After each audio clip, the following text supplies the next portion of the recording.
Hello lovely people. I, to the surprise of no one, have recently been book buying again, so it seemed like the right time to do another haul video. Dooby dooby dooby dooby dooby dooby dooby dooby dooby doo dooby dooby dooby dooby dooby dooby dooby dooby Sophie Vlogs. I've got a handful of books to talk about, so I'm just going to dive in and go for it. First up is a fairly new release, which I was really excited about, and that is Eat Up by Ruby Tando. I just like the way that Ruby talks about food. She sort of frames it in this way that's free of shame, that's about how food connects you to memories and culture and your childhood and all of these wonderful things. Like, food is a force for good. I like food. I really like reading about food. I really like cooking for myself. I get stressed cooking for other people.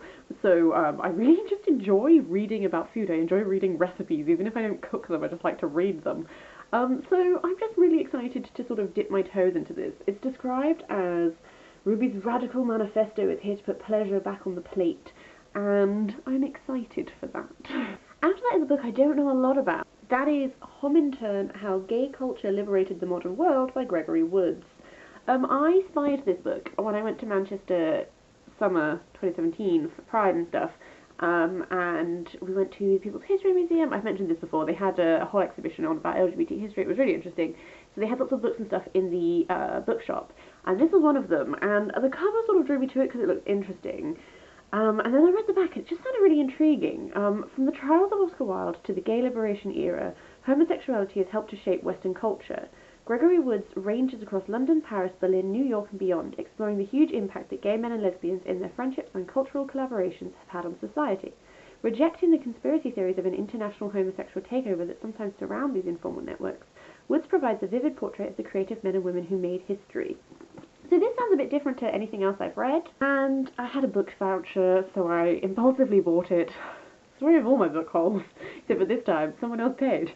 So essentially, I'm really interested to dip my toe into this and sort of see what's going to be discussed, where this goes, and hopefully learn a lot. After that is another non-fiction book, which is Perdita: The Life of Mary Robinson by Paula Byrne. Perdita is a figure that I'm familiar with without a great depth of knowledge.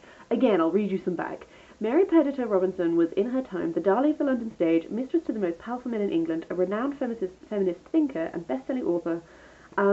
So this is one of those cases of wonderfully interesting, successful woman in a time when maybe women weren't expected to be able to do all those things, which is like a whole genre of stuff that I've been enjoying exploring recently.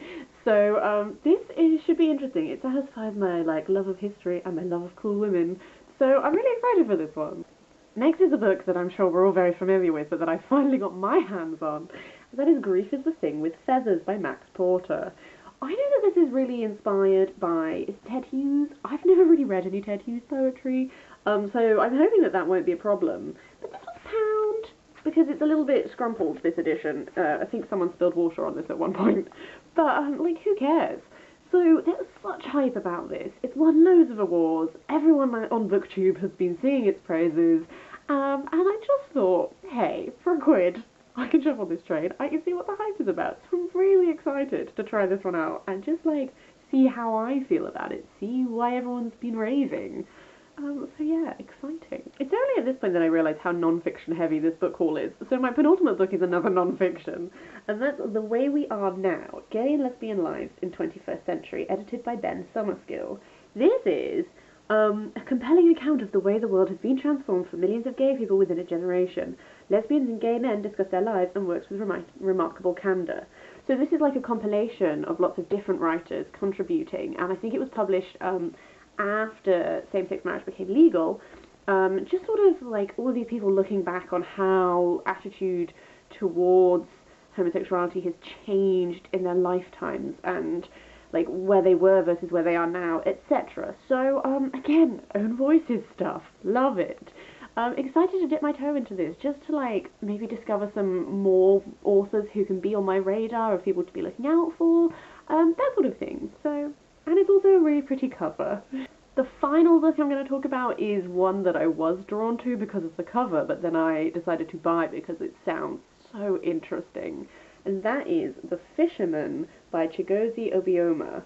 Number one, this is just really lovely and striking, and then you open it up and it has all these little fishing hooks, and I just think it looks delightful. But the reason why I wanted it, I just keep reading you the backs of books, but Hope was a tadpole.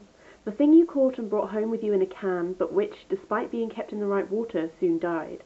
Father's hope that we would grow up into many great people, his map of dreams, soon died, despite how much he guarded it. Mother was a falconer, the one who stood on the hills and watched, trying to stave off whatever ill she perceived was coming to her children. She owned copies of our minds in the pockets of her own mind, and so could easily sniff troubles early in their forming, the same way sailors discern the forming fetus of a coming storm. That was just reads lovely. And then it describes about how these, in a small town in western Nigeria, 4 young brothers, the youngest is 9, the oldest 15, use their strict father's absence from home to go fishing at a forbidden local river. They encounter a dangerous local madman who predicts that the oldest brother will be killed by another. This prophecy breaks their strong bond and unleashes a tragic chain of events of almost mythic proportions. And just all of that just sounds so interesting. So this is one which I have never heard of before. I don't know. This is all I know. But I just think it sounds like it's going to be a really cool read. Really cool read. I don't think I've ever described anything like that in my life. I just mean this whole, mythic element to it. This, I don't know, family relationship. And I'm really excited to explore this and to see where this goes. And again, I think this is going to be another priority read because I'm super thrilled. So yeah, those are all of the books I have bought recently. As per usual, have you read any of these?